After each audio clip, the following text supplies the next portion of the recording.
talk a little bit about the different growth stages of soybeans.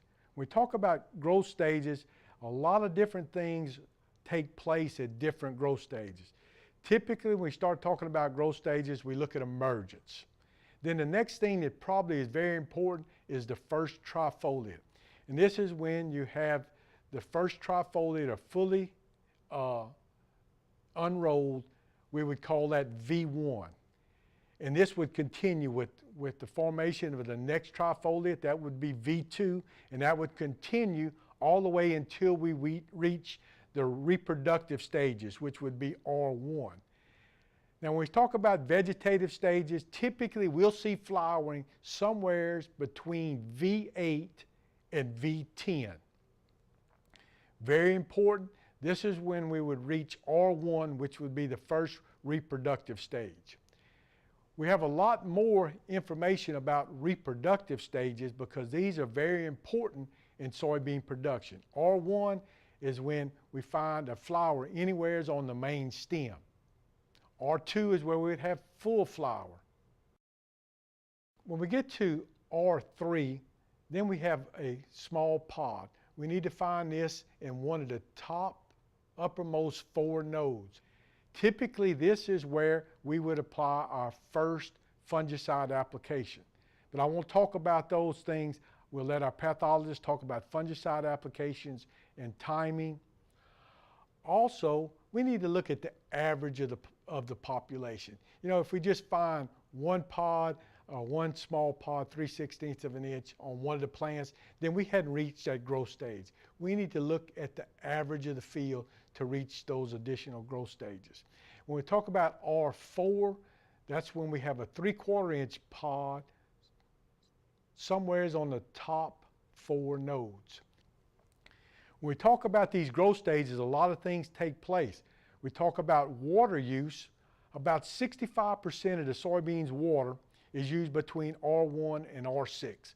So this is when we need to be aware of either irrigation or hopefully we get rainfall at those periods of time.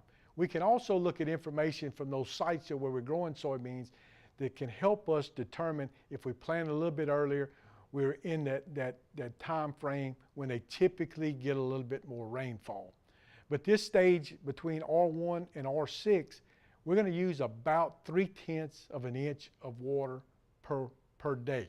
So you can see soybeans won't use as much as corn per day, but again, there is a big demand. If we don't get the proper rainfall or irrigation during this time, we'll see small seed or aborted pods. If we look at this information, we don't look at just what happens in Louisiana. We look at other states and see if the trends are the same.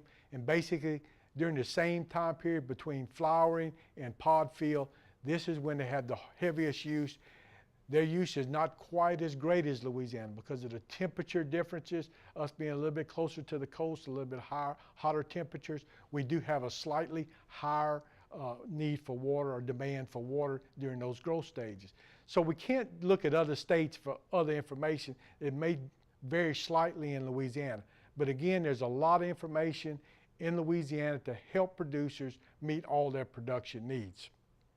At growth stage 5, we start to find a small seed in one of the pods in the top 4 nodes. This is very important because this is when we start to see insects move into the field to feed on those small developing seed. When we get to growth stage 6, this is typically where we have full pods, where that seed has completely filled the cavity within that pod. I usually look at it as when the seed are touching each other, we have reached growth stage 6. When we reach growth stage 7, then we have one mature brown pod anywheres on the main stem. This is when we typically would apply a harvest aid, although research has shown we can apply them slightly earlier without reducing yield. R8 is full maturity. That's when 95% of the pods have reached a mature color. Usually it's brown. Soybeans will continue to dry until they've reached harvest moisture. So these growth stages are very important. If you have questions about the different growth stages. Then we have a video to show the different growth stages. There's a lot of information on the web that shows the different growth stages. We do a lot of cultural practice at growth stages. So I encourage you to be very familiar with the different growth stages in helping to make management decisions.